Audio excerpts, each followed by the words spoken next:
Sa araw na ito, ngayon sineselebrate natin yung araw ng araw ng paggawa or Labor Day. Yes. Nais nating bigyang pansin ang mga sitwasyon at marinig ang mga tanong ng ating working professionals sa ating human resources o yung tinatawag nating HR. Yes, tama ka, Bien, no? Mahalagang pakinggan natin ang kanilang boses upang mapabuti pa ang kalagayan nila sa kanilang workplaces. Yes. Kaya para sagutin ang kanilang mga tanong, makakasama po natin live CEO ng isang Ay. HR Consultancy Services Company. Bigatin to Yes. At kilala sa TikTok bilang pambansang HR. Ay. Si Ma'am Diana Jane Mitchell. Magandang araw po. Hi, good morning. Good morning, Ma'am Pambansang Diane. HR. Tanong Thank you na so natin kay Ma'am, paano ba nakilala bilang pambansang HR si Miss Diana? Thank you so much. I started my content creation journey with one mission, to really bring back the human-to-human resource. Para kasing natag na ang mga HR walang puso sa tao. And laging nami-misinterpret. So I created a video wherein focusing on what's going on with the employment, ano ba yung mga pain points ng mga tao. Just really doing contents na magbigay ng knowledge sa kanila at ano ba dapat yung panghawakan nila, not just for employees but for employers. Paano ba talaga nila alagaan yung mga tao. Then yun, yung mga followers ko, tinawag na akong pambansang HR and kinontinue ko na siya hanggang sa dumami na sila. Alright, so unahin po muna natin yung mga responsibilidad ng HR professionals at gaano po ba kahalaga ang papel ng HR department sa isang kumpanya? Yeah. Ako, ang HR ang puso ng kumpanya. Kasi sila yung nag-aalaga ng mga tao at ang mga tao ang nag-create ng profit sa kumpanya. Kaya yun yung gusto kong idiin sa lahat ng mga business owners na nakikinig ngayon. Sometimes we think that profit is the main goal. Actually, ang main goal is alagaan yung mga tao. Kasi pag mas masaya sila, mas nagagawa nila yung trabaho. And yun yung trabaho ng HR. Alagaan yung mga tao. And makita nila na meron silang pwedeng lapitan, hindi magkaroon ng problema si employee kay employer at si employer kay employee. Nasa gitna lang. Correct. Uy, maganda yung Yung gusto ko yung to nurture, alagaan yung mga employees. Correct. Kasi 'di ba pag hindi mo sila inalagaan, tatama rin na silang mag-work. So paano na mag-create ng profit na for the Yes, company, exactly. right? And dahil nandito na din naman ang ating pambansang HR, samantalahin na po natin ang pagkakataon na makapagtanong ang ating mga ka-RSP na nagtatrabaho. Para sa unang tanong, panoorin natin to. Gaano ba katagal ang probationary period ng isang empleyado? Maaari ba itong ma-extend?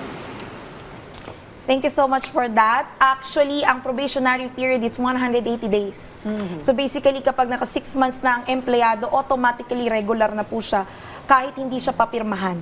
So, make sure lang natin sa lahat ng business owners, ito ay practice namin at maybe we can do a practice as well.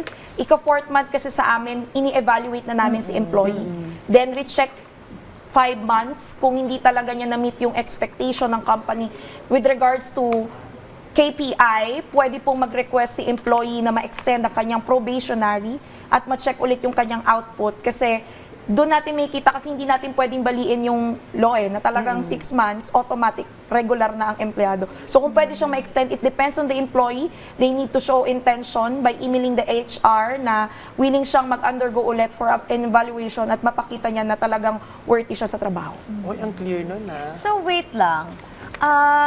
Siyempre, parang mag-i-email si employee. So, ibig sabihin, na-inform na si employee na... Yeah, during the evaluation Okay. period. Oo. So narito naman po ang tanong ni Rodel Belasa. 1 year na po ako sa trabaho. Kailan po kaya ako kayo na-increase about sa salary?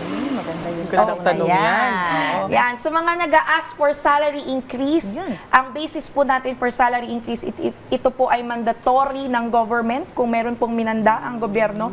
Pangalawa po, as long na binibigay ng employer ang minimum wage, kahit po gaano tayo katagal sa ating trabaho, hindi po talaga mandatory increase. So may mga ibang company, kapag ka naka-isang taong ka na, 2 years, dinadagdagan yan. But then again, hindi po ito responsibilidad ng employer na mag-salary increase just because matagal ka na. I Ang see. goal nento is galingan mo para mabigyan ka talaga ng increase. Yeah. Oh, so kailangan talaga yung level ng performance andon. Yes. So yun talaga yung tinitina. Ito naman, may isa pang tanong tayo mula naman kay Sir Alfonso. Kasi yung isang kasamahan ko, may problema kami. So, sa oras po ng trabaho, hindi po nakakasama namin. Ano po ang dapat niyong gawin sa kasama namin? Ay, may conflict naman. Wow. Between, Conflict employee to employee. Oo. Isa sa trabaho ni HR is to check and re-evaluate the performance of employee, even the relationship of people inside. So, doon pumapasok na kapag may mga ganitong conflict, maganda talagang ilapit kay HR so that HR can do a coaching, checking kung meron ba talagang nalalabag itong taong to at paano to nakaka-apekto sa trabaho. So, ang unang gagawin ni HR is to coach and to check so that they can do the due process for it. Okay. So talagang ikaw yung mamamagitan sa kanilang Exactly. dalawa. Actually, HR talaga yung mediator between Yes. employer at saka employees. And employee to employee din. Yeah. Ganun. Ayan na, nasagot na ni Ma'am Diana ang ilan sa mga tanong ng ating mga ka-RSP na nagtatrabaho. Pero may additional questions po kami dito. Oo nga, ma'am. Maaari bang papasukin ng isang empleyado kapag nag-file siya ng leave? Depende sa leave. Kasi may mga ilan sa mga empleyado, bigla na lang. Iba kasi yung nagpaalam sa nagpasabi. No, it should be a leave na merong ano ba yung pinaka-reason. Pero kung about sa sakit ito at hindi na talaga niya kayang makapasok, wag na nating pilitin kasi at the end of the day, yung welfare po ng tao yung una nating priority. Priority. So kung may sakit at hindi okay, pagpahingayin po natin na i-approve yung leave. Oo, paano naman Ayun, paano naman kung may empleyado na nagre-reklamo tungkol sa unfair treatment ng kanyang Yeah. manager? Wow. Ayan. Ang daming nagkakaroon ng ganyang comment sa akin sa TikTok. Oh. Ang pwede mong unang gawin is erase kay HR. Hindi po excluded ang matataas na posisyon sa evaluation. Kaya kailangan si HR wala siyang pinapanigan. Mas mabigat pa nga pag si HR ang problema. Pero pag si manager, magagawan kasi ng support yun ni HR kung ano nga bang support ni manager. Kasi hindi porket manager, wala nang pagkakamali. Correct. correct? Siguro, ma'am, advice mo na lang para doon sa mga employee na kasi minsan nahihiya o lumapit sa HRs. Ano po yung may papayo niyo sa kanila? Yeah. So mga empleyado pong nahihiya, maybe may pinanggagalingan kayo, nag-open up na kayo before, tapos parang hindi napakinggan. Huwag kayong mahiyang magsabi ng totoo at huwag kayong matakot kung alam niyo yung karapatan niyo.